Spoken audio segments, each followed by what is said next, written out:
झारखंड की राजनीति में कल्पना सोरेन बड़ा चेहरा बनकर उभरी हैं। अब उनके सियासी भविष्य को लेकर भी चर्चा होनी शुरू हो गई है। कल्पना पर फाइनल फैसला भले हेमंत करेंगे, लेकिन जो जेएमएम की राजनीति अब तक रही है उससे कहा जा रहा है कि फिलहाल कल्पना सरकार में शायद ही शामिल हो। सियासी जानकार तो ये भी अंदेशा लगा रहे हैं कि शायद वो पार्टी और संगठन का कामकाज देख सकती हैं। दरअसल झारखंड के चुनाव में कल्पना एक मजबूत फैक्टर बनकर उभरी हैं। झारखंड मुक्ति मोर्चा गठबंधन की जीत में कल्पना की भूमिका को अहम माना जा रहा है। कल्पना ने पूरे विधानसभा चुनाव में करीब 100 से ज्यादा रैलियों को संबोधित किया। जिस तरीके से मैया सम्मान यात्रा और आदिवासी अस्मिता के जरिए अपने वोट बैंक को साधा, उससे बीजेपी की सारी रणनीतियां धरी की धरी रह गई। क्या होगा कल्पना का सियासी भविष्य?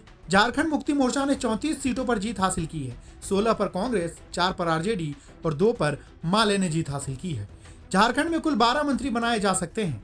हेमंत सोरेन ने जब से कुर्सी संभाली है तब से उन्होंने एक फॉर्मूले को सख्ती से पालन किया है। सरकार में सोरेन परिवार के सिर्फ एक सदस्य को ही शामिल करते रहे हैं। हेमंत जब जेल गए और चंपई मुख्यमंत्री बने तब बसंत सोरेन को मंत्री बनाया गया था, लेकिन हेमंत जैसे ही फिर सीएम बने बसंत सोरेन को कैबिनेट से हटा दिया गया। ऐसे में हेमंत कैबिनेट में कल्पना को जगह मिले इसकी गुंजाइश कम ही दिखती है। क्षेत्रीय और जातिगत समीकरण के लिहाज से भी कल्पना को सरकार में जगह मिलनी मुश्किल है। वर्तमान में जेएमएम का जो संगठन है उसमें शिबू सोरेन राष्ट्रीय अध्यक्ष और हेमंत सोरेन कार्यकारी अध्यक्ष हैं।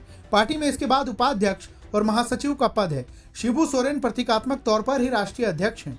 हेमंत ही सारा कामकाज देखते हैं। जेएमएम के भीतर एक चर्चा कल्पना के संगठन में बड़ा पद देने की है। कहा जा रहा है कि हेमंत अगर मुख्यमंत्री बनते हैं तो जेएमएम के कार्यकारी अध्यक्ष का जिम्मा कल्पना को दे सकते हैं। लोकल लेवल पर पार्टी के पास पुराने कैडर ही हैं। कल्पना ने नए सिरे से महिलाओं को भी जोड़ा है।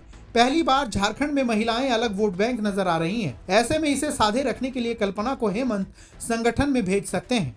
कल्पना सोरेन गांडेय सीट से विधायक चुनी गई हैं। कहा जा रहा है कि उन्हें विधायक के रूप में ही कंटिन्यू रखा जा सकता है और उन्हें इसी दौरान प्रशासनिक कामों से जुड़ी ट्रेनिंग दिलाई जा सकती है। इसी साल जनवरी में जब हेमंत को जेल जाना पड़ा था तब कल्पना बिल्कुल नौसिखियां थी, जिसके कारण चंपई सोरेन को मुख्यमंत्री की कुर्सी सौंपनी पड़ी थी। कहा जा रहा है कि जेएमएम के भीतर अब इस तरह की आपात स्थिति से निपटने के लिए हेमंत कल्पना को तैयार कर रहे हैं। झारखंड मुक्ति मोर्चा की जीत के बाद जेएमएम नेताओं के पोस्टर में कल्पना सोरेन छा गई हैं। सभी नेताओं के पोस्टर में शिबू सोरेन, हेमंत सोरेन के साथ कल्पना की भी तस्वीर है। रांची में जब हेमंत ने जीत को लेकर प्रेस कॉन्फ्रेंस किया तो कल्पना उनके बगल की सीट पर बैठी नजर आई। पहले कल्पना पीछे या साइड की सीट पर ही नजर आती थी। कहा जा रहा है कि चुनाव परिणाम के बाद अब कल्पना जेएमएम के भीतर काफी मजबूत हो गई है। जनवरी 2024 में चर्चा में आई थी कल्पना। जनवरी 2024 को जब ईडी ने हेमंत सोरेन को गिरफ्तार किया था तब कल्पना सोरेन पहली बार सुर्खियों में आई थी। कल्पना उस वक्त अपने पति हेमंत के लिए दवा और खाना लेकर ईडी दफ्तर पहुंची थी। हेमंत के जेल जाने के बाद कल्पना मैदान में आ गई। कल्पना ने लोकसभा चुनाव में जेल को मुद्दा बनाया। पूरे चुनाव में उन्होंने जेल का जवाब जीत से का नारा दिया। कल्पना की पहल रंग लाई और आदिवासी सीटों पर जेएमएम गठबंधन ने एक तरफा जीत हासिल की। विधानसभा चुनाव में कल्पना को हेमंत ने महिलाओं को साधने में लगाया। हेमंत की यह रणनीति काम भी कर गई।